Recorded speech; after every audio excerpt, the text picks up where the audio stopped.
give you the treasures and riches stored in secret places. Magandang oras mga katiyats, welcome back sa ating channel para sa treasure marker analysis. At Merry Christmas nga pala sa lahat. At of course, manigong bagong taon, sana ay surtihin tayo by next year. Marami ang makakuha sana ng ating mga hinahanap. Okay, at meron tayong natanggap dito na magandang sign ito for treasures. Ito yung ventilation pipe ng item. Bago tayo magpatuloy, shoutout muna tayo sa lahat ng ating mga katiyats na nanonood ngayon sa buong Pilipinas, sa Luzon, sa Visayas, sa Mindanao at sa ating mga katiyats in abroad. Sana ay nasa mabuting kalagayan ng lahat. Narito si katiyats, atin siyang pakinggan at panoorin ang video. Haba to dati boss, mga 1 metro. Pinutol lang dahil kinakalakal. Yan yung tubo na sinabi ko sa'yo.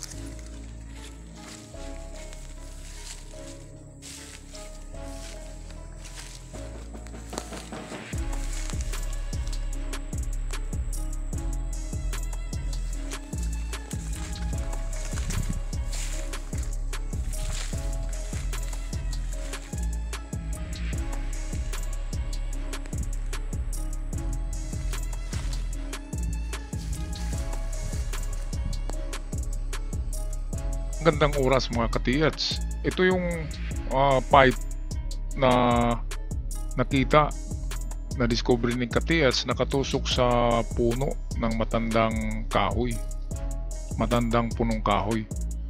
So dati daw ang pipe na ito o tubo ay 1 metro daw yan ang haba. Ngayon dahil pinutol ng mga ngalakal kasi binenta. Okay, so una ay tingnan nyo kung kasi ang mga tubo noon sa panahon ng gira tinatawag na mga pundido. Ang mga pundido yan ay mga tinatawag na peg iron. Yung peg iron ay kapag minamartilyo mo yun ay na ano siya, parang brittle. Ang peg iron ay nabibiyak.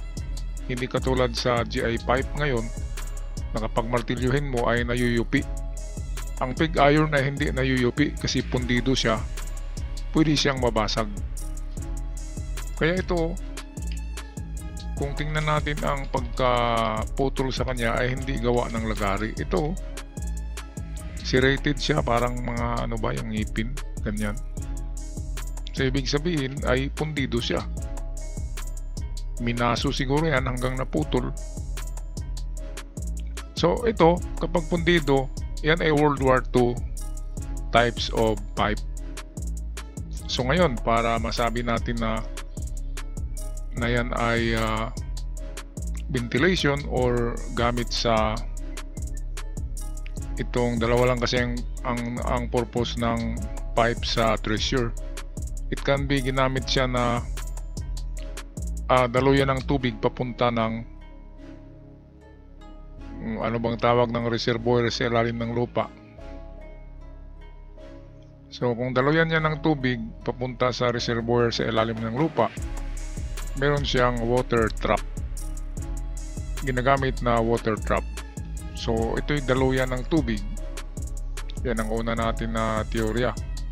At papunta yan sa water trap na reservoir. At kapag may water trap, merong tunnel na may laman na malaking treasures na malapit din sa water trap. Okay, pangalawang ano nito, teorya kung bakit merong nakatusok diyan na pipe sa old tree. Ito, pangalawang teorya ito, ginagamit siya na ventilation pipe para sa isang chamber sa ilalim ng lupa. So halimbawa, ito ang parang room. So, kapag may ventilation na room, malaki yan na deposito. So, nilalagyan niya ng vent. Parang papasok dun sa loob kapag mag-recover ay hindi mahihilo. So, merong vent yan.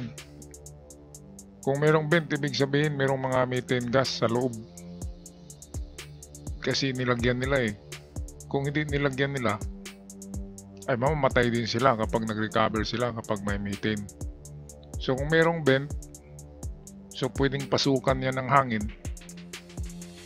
Before mag-recovery ay mag-pump ng hangin papunta sa loob ng vent, papunta sa chamber kung saan yan nakatusok. Okay, ngayon malaman natin na ito talaga ay related sa treasure na tubo kapag ito ay malalim ang or mahaba ang kanyang pagkabaon. So halimbawa ito yung lupa, ito yung lupa halimbawa. So yung pipe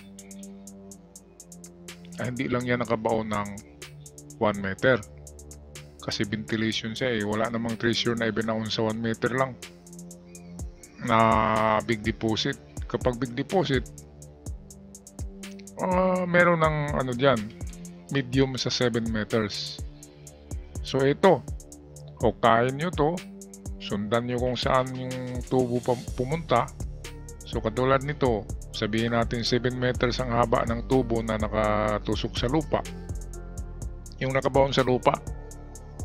So minimum lang to minimum deep, minimum na lalim ng pagkatusok ay 7 meters pataas hanggang 14 meters ito. At pagdating sa 14 meters ay pwedeng nandoon sa dulo nito ang chamber. Halimbawa ito ang 14 meters, so sa dulo nito naka-attach siya sa maliit na room. Nangangailangan ng hangin ang maliit na room kasi ang papasok doon ay kailangan safe.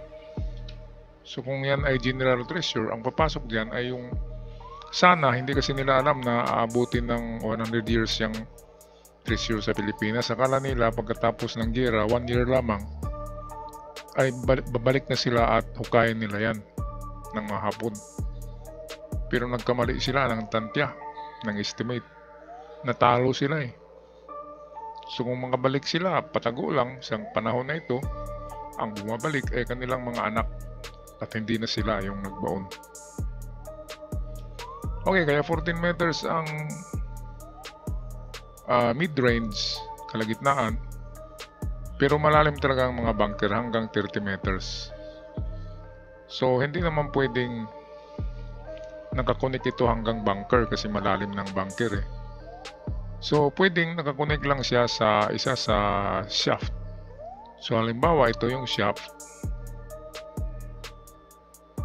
and then nakaslant siya, so may pababa na hagdan ganyan, and then sa dulo nito ay ito yung dulo niya ay yung chamber.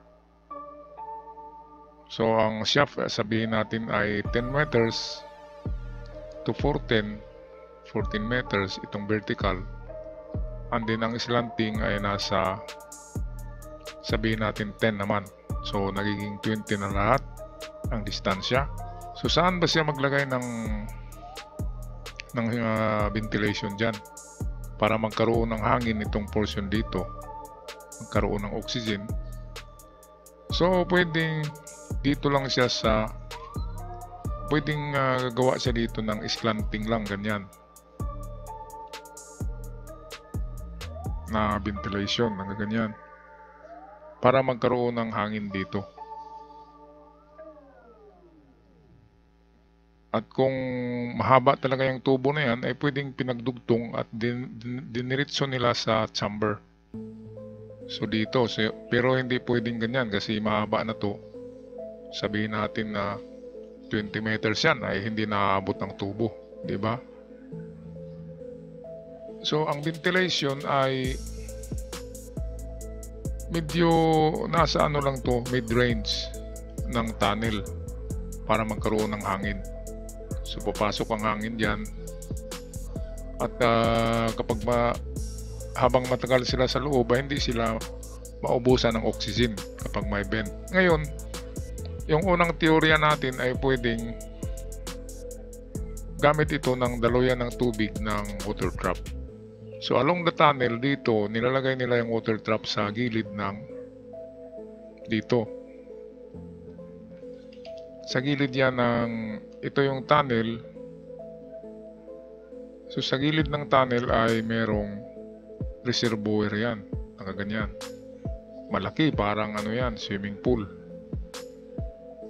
Ang volume ng tubig niyan ay parang swimming pool. Talagang lulunurin ang papasok dyan.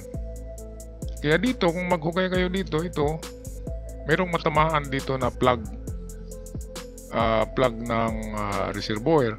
At kapag matamaan yan, ay sasambulat ang tubig, sasabog siya at mapupuno ito ng tubig. At yung mga nasa chamber ang narito ng mga tao ay siguradong hindi na yan makalabas. Kasi mabilis yan mabilis yan na pagsabog ng tubig. At puno kagad ito in just 1 minute. Puno kagad ito, sasambulat pa yan papunta sa ibabaw. Kasi gravity ito gravity tank. Ang tinatawag natin na water trap. Hindi yan basta-basta. Pero kapag ginagamitan ng water trap, napakalaking deposito yan.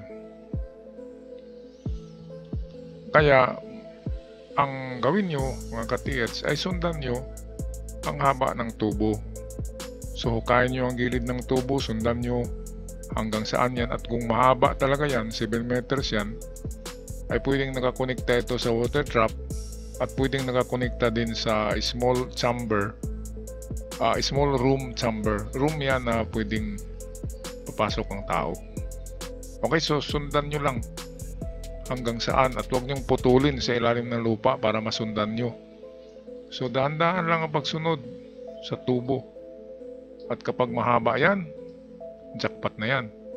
At kapag maiksi lang yan, 1 metro ang nakabaon, ibig sabihin ay talagang nabaon lang yan dyan ng aksidente. Kung ano man ang purpose ng nagbaon, kapag maiksi lang ay hindi yan sa treasure. Yan ay merong purpose ng nagbaon.